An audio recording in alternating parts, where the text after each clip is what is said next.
Hey, this is Matt once again. What about in the video? There's another paid request, this time for Justin. Thank you so much for that. And for those interested in requesting any type of videos, topics, reactions, commentaries, reviews, re-reviews, what have you, feel free to send it either directly to my PayPal or join my Patreon. Both links are down below in the info box. Now, the topic he wanted me to do is my top 10 favorite films of the 50s, the 1950s. And sorry if my stomach wants to talk over me. Shut up. He wants to have his damn opinion too. Uh, what was that? Oh, I guess I'll speak for him and then just ignore his fucking talky ass. He's kind of in the same position as me, where it was a bit hard to come up with this list because I hate to say it, I have not seen a whole lot of movies from the 50s.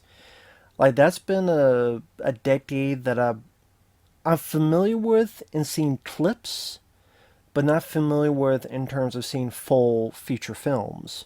I'd probably say I'm more familiar with maybe films in the 30s, whether it be like the Universal Monster movies, and then Abbott Costello's heyday in the 40s. Oh, they have at least one or two I liked in the 50s. Like the 30s, I think they did the Three Stooges, but those aren't movies; those are shorts. But I love the Three Stooges. I love Red Skelton. But I really liked his show. I know he made some movies like Whistling in the Dark, Whistling in Dixie, but I can't remember. I haven't seen those films in forever. So because I haven't seen them in forever, I can't remember the details on them.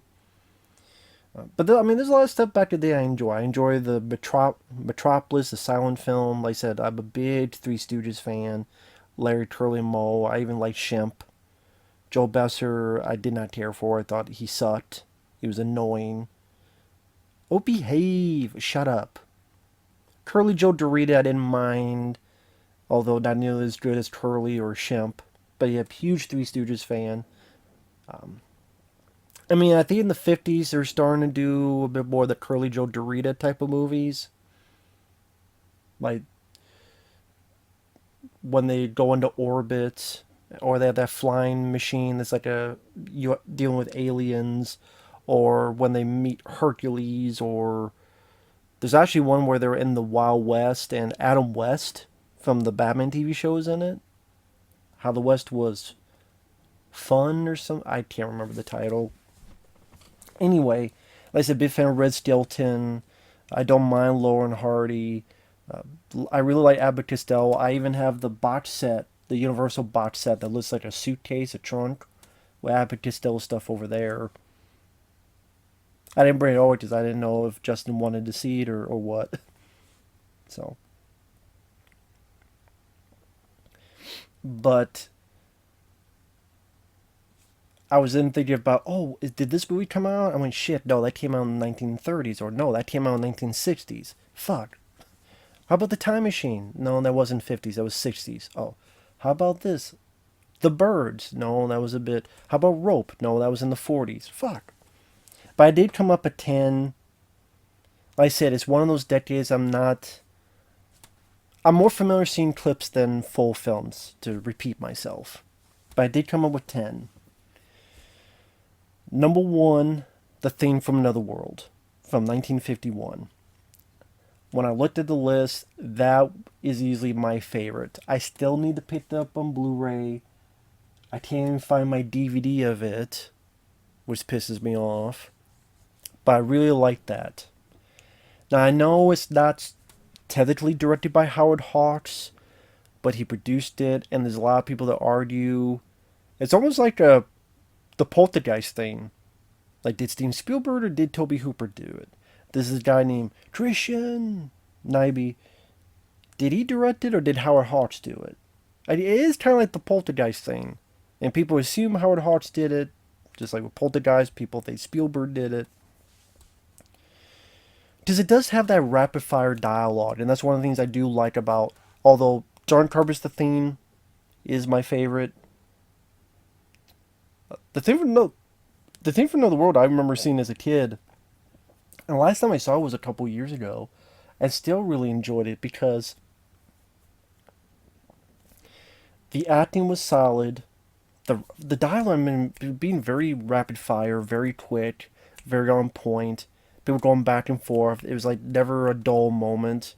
And it was actually the way the actors, the characters interacted with each other was fun and charming and quick. It was very quick with the banter and the back and forth. Like I said, it made the characters charming. And you still felt the isolation when they're in the Antarctic and there's this creature around.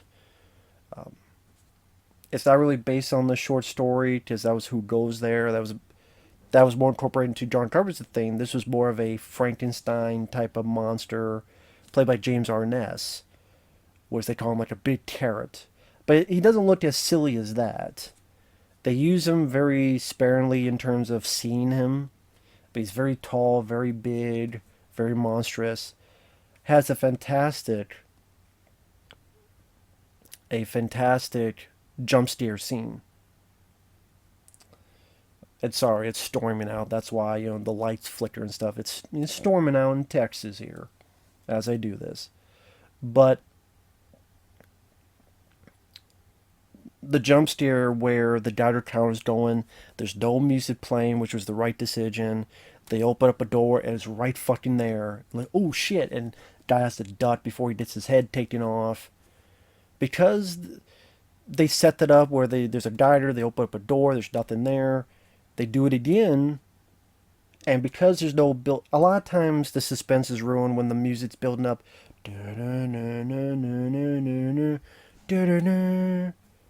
Especially back in the old days, they were smart enough to not have that.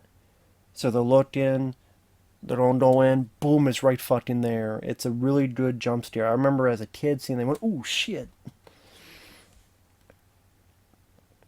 It probably one of the first like fire gags that a stuntman's on fire, at least for an extended period of time.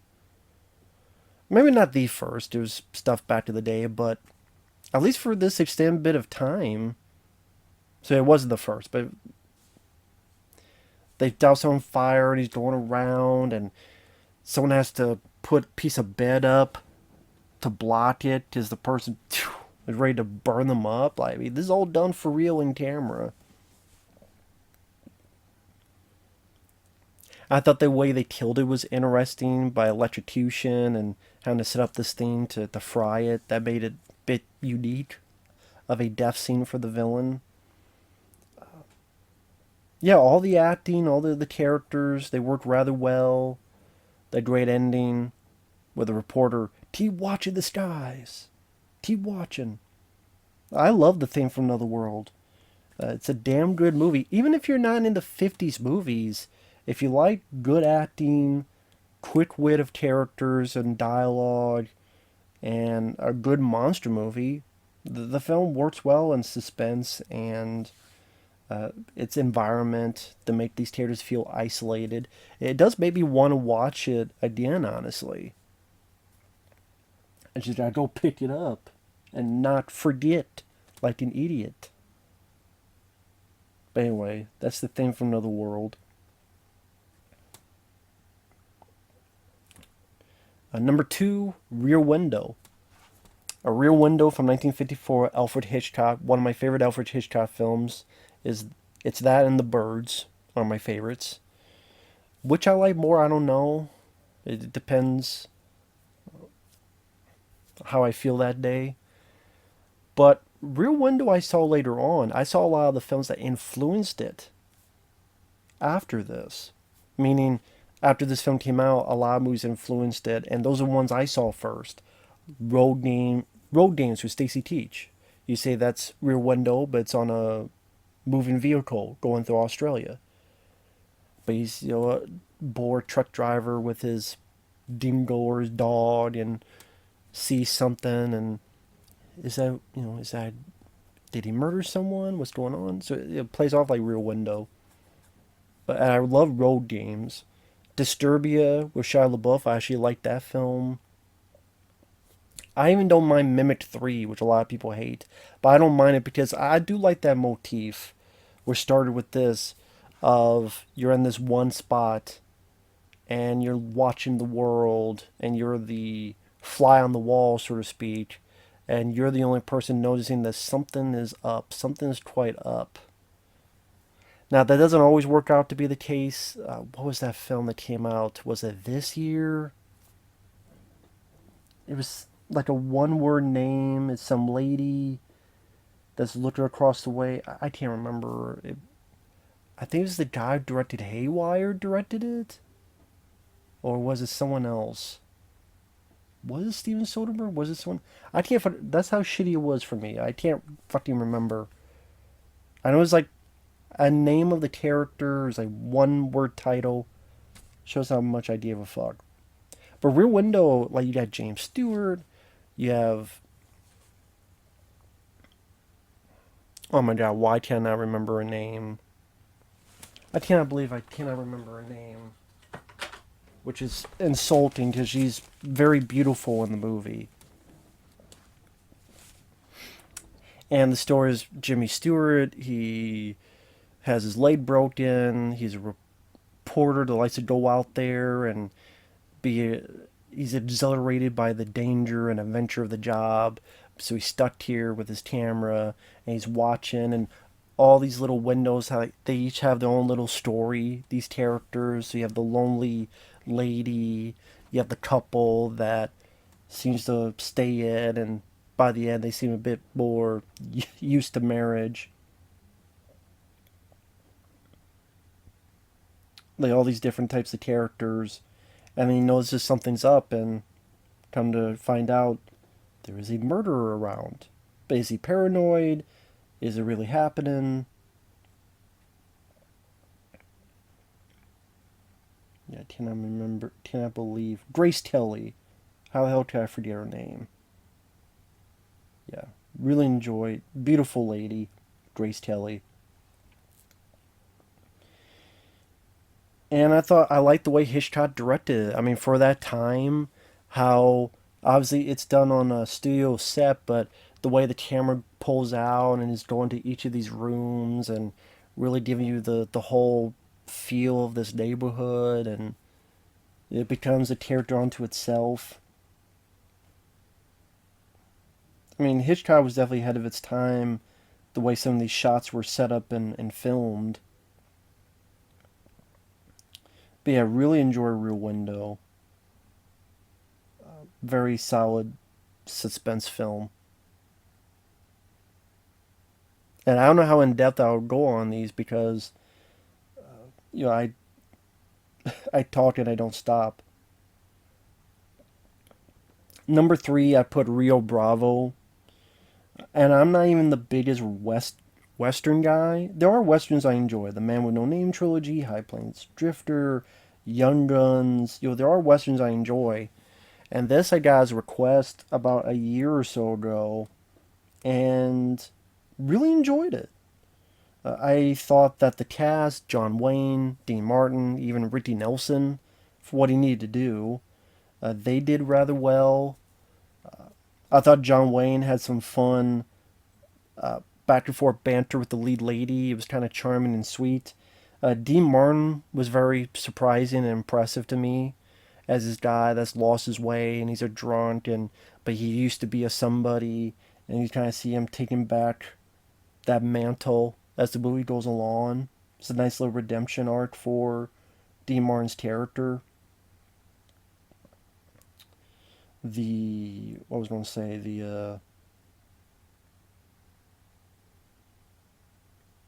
what the hell was I going to say? Oh, okay. I was looking at the thing Blu-ray. It's a Warner Archive. That's a Warner Archive. That's pretty much a Blu-ray version of a DVD-R. Like that's a classic, and that can't get a natural like stock locked and ready to go release. Really? Considering how many other fucking films did it, well, that fucking sucks. Sorry, I was I don't know, going off tangent. Yeah, Rio Bravo, I thought was very well filmed in terms of the cinematography. It kept a good enough pace. I know Elvis Presley was going to be in, or he wanted to be in it, but they told him no, and they got Ricky Nelson. In retrospect, I actually wish they did get Elvis, just because Ricky Nelson is Ricky Nelson, but Elvis is Elvis, and I think he would have done just fine, or as fine as Ricky Nelson. And just the fact of having Elvis Presley would have made it that more of a bigger deal. I do think in retrospect that was a mistake. Well, did you buy Elvis? Well, do you buy Ricky Nelson? But he does fine. But just this is a film that got remade a bit. Even ones with John Wayne, like there was El Dorado, there was Rio Lobo, and I know this is one of the inspirations for John Carpenter when he did Assault on Precinct 13, because you have your good guys with the prisoners, and then people on the outside wanting to get in. And it's not as much of a siege movie as Assault on Precinct 13, but you see the remnants of it being inspired for that John Carpenter film. I just remember also like the ending felt like a bigger deal compared to like Rio Lobo, because that one felt a lot cheaper with not much happening. While this one, like the ending is a bit more explosive and a bit more exciting. And like I said, I thought John Wayne and Dean Martin worked well together. I think you also have what's that? Walter Brennan. Ooh, Julie Dosh. Like the way he taught. Like if you listen to the way he talks, that's an impression people have done quite a while. Ooh, Carly G. I can't even do it. But as a guy that's not been in westerns, I thought Rio Bravo was pretty impressive for what it needed to be. And number 4, I put Abbott and Costello Meet the Invisible Man. That's a film I remember watching a lot when I was a kid and having fun with how they did the invisibility effects for back in the day. The Bud and Lou are investigators look into this murder, and the guy who was framed, who's a boxer, he partakes into this serum, invisibility serum, in order to find the clues to clear his name. One leads to another, and Lou Costello is forced to be a boxer, but he doesn't know what to do, so he'll stand there while the invisible boxer punches for him. They're like, man, he's so fast I didn't even see him. And while it's not my favorite Abbott and Costello movie, that would be Meet Frankenstein. And that became such a huge hit for them that's why they made so many of those type of films afterward. Meet the Invisible Man, Meet the Mummy, Go to Mars, Meet the Killer Boris Karloff, Meet Dr. Jekyll and Mr. Hyde. And of all those films, this is my second favorite. Like the first would be Meet Frankenstein. This would be my second favorite. Maybe my second favorite Abbott Costello movie. Maybe, because I do like Buck Privates and Buck Privates Come Home. I don't mind. What was not Hawaii? Pardon My Saran? I forget the name of it. That might have been it. I remember enjoying that one quite a bit. You enjoy it, but you can't remember the title. There's so many fucking movies in my brain, man. There's like 1,000 movies to try to keep track in my brain. But yeah, I would just tell Meet the Invisible Man. I remember having a lot of fun, and it's been a while since I've seen that, though. It's probably been a good 10 years at least since I've. Well, no, I probably saw it when I got that box set. Maybe. Yeah, I probably did. And I can't remember when I got that box set. And, you know what? Maybe, screw it. I'll get that real quick. It's right over there. I see it. I might as well. Editing? What's editing? Edit? What do you mean edit?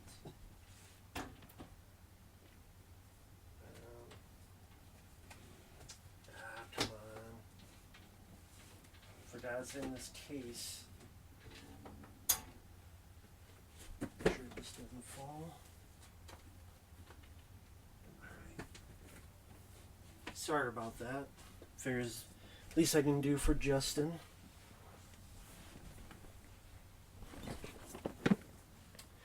I mean, if he's into the, I don't even know if you're into Abbott and Costello, but I don't even know if this is still in print, but this is the set here. Pretty cool looking set. Universal Pictures Collection, the complete set. So, has a lot of the pictures of the films all throughout it. Like I said, it opens up like a suitcase. Like this. And then all the films are put into these things here. And again, these are straightly Universal, so it doesn't have every single Abbott Costello movie. But it has from the 40s, like One Night in the Tropics, Buck Privates, but in the Navy, Hold That Ghost. Which I remember that being a fun one. That's 1941. Keep 'em Flying, Ride 'em Cowboy, Part of My Saran. There you go. That's the one I was thinking of, Part of My Saran. Sorry that it's a bit fuzzy. Again, this camcorder is not as good as my old one, but that was a $400 one. This is a $100 one, so yes, that's what you get. It Ain't Hey, Hit the Ice, In Society, Here Comes the Co-eds. Pretty much all these are in the 40s. Not the Naughty 90s, Little Giant, The Time of Their Lives, Buck Privates Come Home, The Wistful Widow of Wadding Gap, Abbott Costello Meet Frankenstein, which was 1948, Messingham Hayride, Abbott Costello Meet the Killer Boris Karloff, and there's the Meet Frankenstein, which probably their biggest hit. And then it kind of slowed down a bit in the 1950s. Abbott Costello and the Foreign Legion, Meet the Invisible Man, which I do like. Probably it is my favorite of theirs in the 50s. Lost in Alaska. And these are there, but not for a top 10. Abbott Costello Go to Mars. Abbott Costello Meet the Dr. Jekyll and Mr. Hyde. Abbott Costello Meet the Keystone Cops. Abbott Costello Meet the Mummy. There's some fun to be had in some of these, but you could tell that it was wearing a bit thin. And these two guys really, mainly Lou Costello, really started hating Bud Abbott. Like this guy here, Lou Costello, really started hating this guy for no damn good reason. I mean, Lou Costello is a good performer, and he's definitely very funny, but it seems like he was a bit of a fucking prick from all that you hear about it, which is sad. And the guy who's like the funny, charming guy seems like more of the prick, and then Bud Abbott was like the stern, straight shooter. He seemed like more of the decent guy. Go figure. But yeah, of the 50s ones, definitely Meet the Invisible Man is my favorite. I thought it had a bit, like I said, I like the concept. I like how they do the invisibility stuff for what limited technology they had at the time, and I got some chuckles out of it. Number 5, I put Them, the big Killer Ants movie. Just I thought, and that came in 1954. Again, for what technology they had, I remember it being a very fast-paced film. Like, that's the thing. A lot of these films, sadly, I haven't seen in forever, like Them. But I remember that being a very fast-paced, fun sci-fi B-movie. It didn't take too long to get started. And there was some sequences in these underground tunnels that had a little bit of claustrophobic feel to it. Some decent atmosphere for a 50s movie. Some flamethrower fun. I'm always down for some flamethrower fun, where they shoot flamethrowers at these creatures. They're like burning some of them, burning them up. Again, I'm always down for flamethrower fun ever since I saw Alien as a kid. I'm like, I love the flamethrower. utilizing them in a movie, it's always a good time. So them, I remember really liking. That's another one I want to rewatch again. Number six, Godzilla from 1954, also known as Gojira.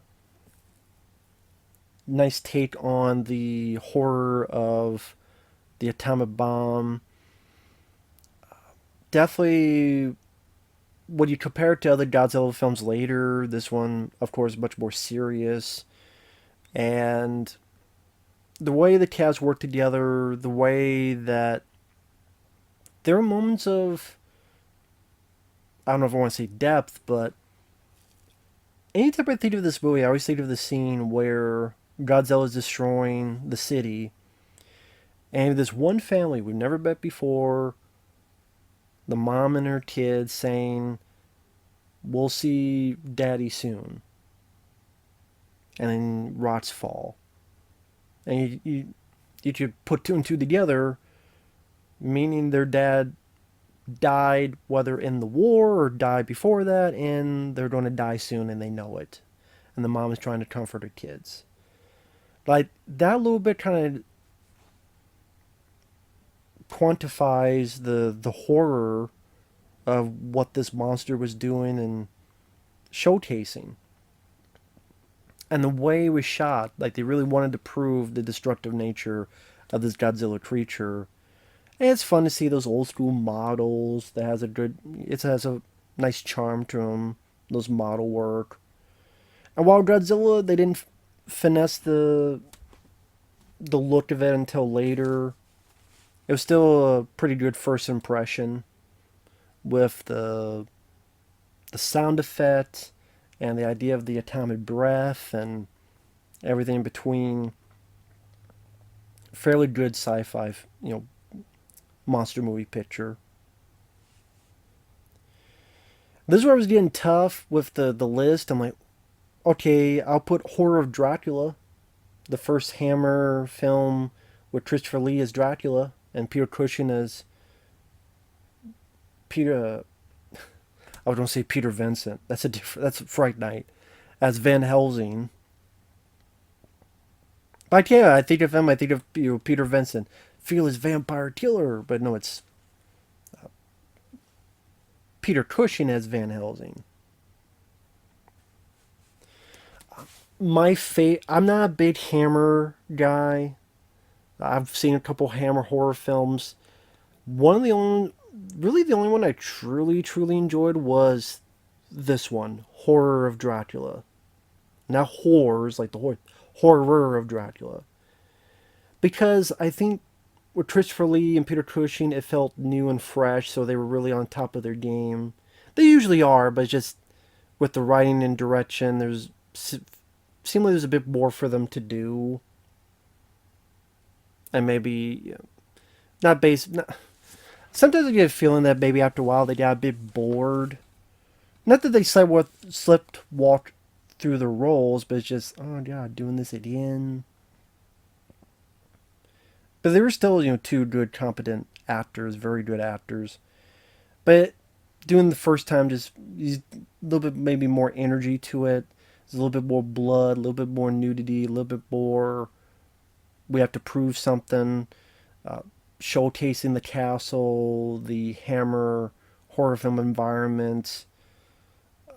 It's a little bit bloodier compared to Dracula films before then.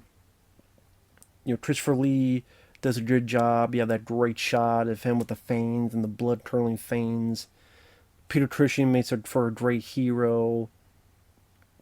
I like the way it's shot with how Dracula dies at the end. And it's a story that you've heard many times before. I mean, but it does have a nice style to it. Now, my favorite Dracula will always be Bela Lugosi. I actually like the original Dracula. But again, this does have my favorite Van Helsing, which is Peter Cushing. My favorite vampire killer would be either Seth from Dusk Till Dawn, George Clooney, or Peter Vincent from Fright Night. But my favorite Van Helsing would be Peter Cushing. That's why I wish there was some kind of way where they have Peter Cushing versus Bela Lugosi, and that would be like perfect. Like if you somehow put Peter Cushing into the 30s Dracula, which I don't mind that Van Helsing, and I do like Christopher Lee's Dracula, but I'm just saying you get Bela Lugosi Dracula, you get Peter Cushing Van Helsing. That man, it would be molecules charging up to be a supernova of awesomeness for me.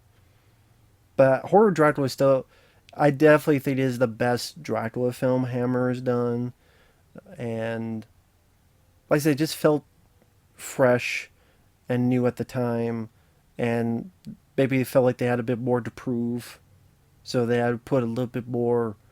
I don't want to say the others had a lack of effort, but I don't know, just the elements fit well in that movie. Just the other ones after, I just couldn't really get much into, like Taste the Blood of Dracula, or as I call it, Taste the Blood of Dracula's Ass, or Taste the Ass of Dracula. And then when they try to go modern, like in the 70s, 1972, I'm like, I don't know. Bring me Kolchak the Night Stalker instead. But horror Dracula I did enjoy.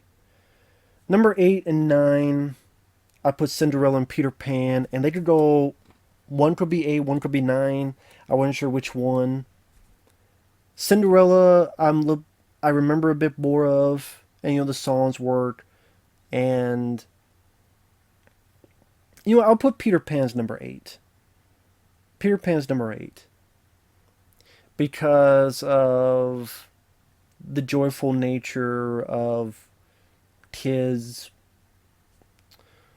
get into their fantasy you can relate to as a kid, going to never this magical place where you can do anything you want, and has been the swashbuckling adventure with against Captain Hook and the gator and the clock, and it just has been more of that fun swashbuckling.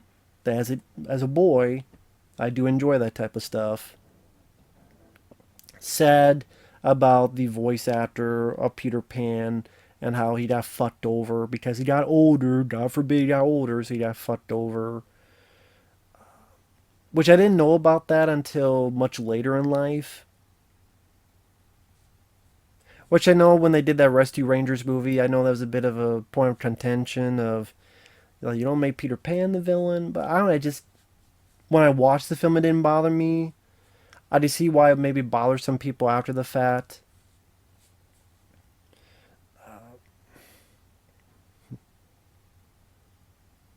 But I just figured Rescue Rangers, they mentioned something that happened, and it's not making fun of the idea, it's just, to me, it brought more of attention that that did happen, so the fact brought attention to it, while still, it's still a comedy, it's not a tragedy of a movie. At least it brought attention to it while others did not. But yeah, Peter Pan, I remember having fun with. And then number 9, I put Cinderella.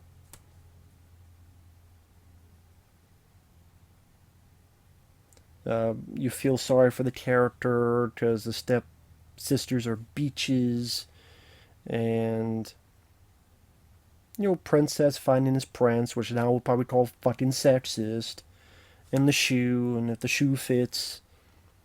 It's a story that's classic. This is a classic bit of story. The music works well, the animation works well for its time. This is sort of the heyday of Disney, you could call it. Although for me, the heyday was the 90s. Like, for most people, they say it's back then because you had Snow White, and you had Cinderella, and you had Pinocchio, and all these other movies in the 40s, going to the 50s. Yeah, maybe this is before that with Snow White and them. That was the heyday. For me, it's the '90s because of Aladdin and The Lion King, and I even like The Hunchback of Notre Dame, among others. I liked Mulan quite a bit. So for me, the '90s were the golden age of Disney. That's more the ones I grew up with. But I have seen a couple of them. Like Pinocchio was in the '50s, so I couldn't put that on there. But yeah, Cinderella, Peter, they were still good classical Disney movies. Snow White was that 30s or 40s. I know it wasn't 50s, so I couldn't put that on there. But Peter Pan, Cinderella, they could belong on the list. They're good films for kids to watch. And number 10, I just put like a weird one, The Tingler. Because the other ones, like, I know I've seen War of the Worlds. I remember liking the effects, but I don't remember much about the movie. If I stop today, Junior, stuttering. I might have put Invasion of the Body Snatchers from the 50s, although the 90s one is my favorite version of that. I don't mind the 50s one or the 70s one. But I put The Tingler just because it's such a weird, offbeat idea. I like Vincent Price. I wanted to put Vincent Price on the list because he was a good character actor.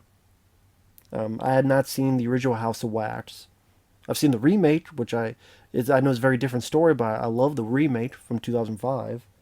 But The Tingler is, William Castle, how he would promote his films, the idea of the Tingler, which is apparently we all have this parasite in our spine that grow more with fear, and the only way to stop it is when you scream. So in order to not die, in order to live, you have to scream.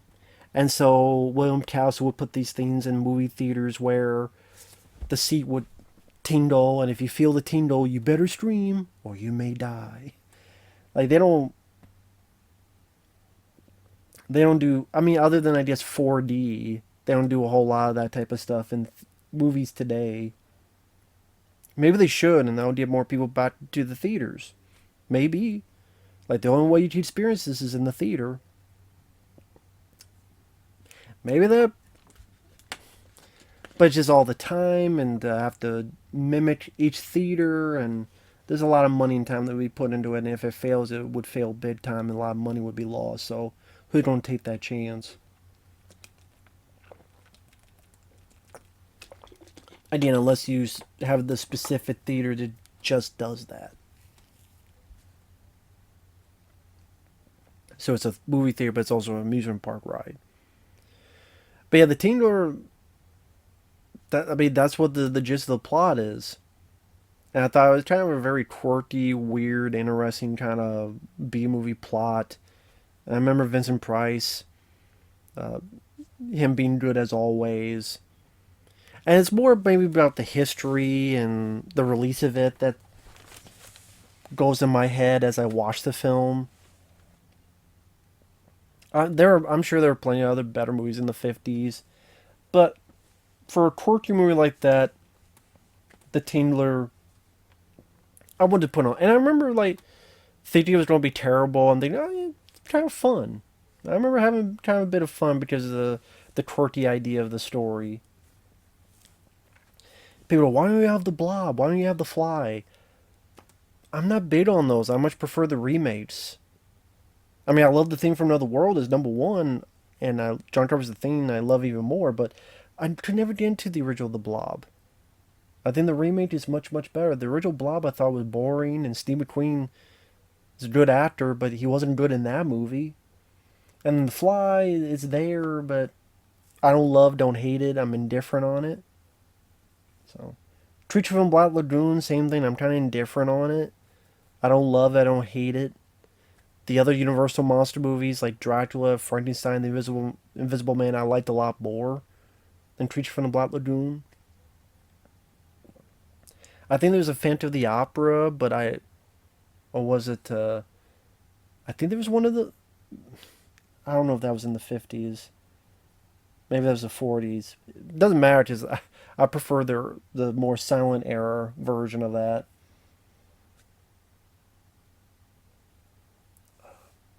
I reviewed that Dr. Jekyll and Mr. Hyde, and then I'm like, oh yeah, that was like the 30s, and I did enjoy that one with Frederick March. So it was a bit tough, but I just real quick like one more time. Number one, The Thing from Another World. Number two, Rear Window. Number three, Rio Bravo. Number four, Abbott Costello Meet the Invisible Man. Number five, Them. Number six, Godzilla. Number seven, Horror of Dracula. Number eight, Peter Pan. Number nine, Cinderella, and number 10, The Tingler. With gotta have Vincent Price in there somewhere.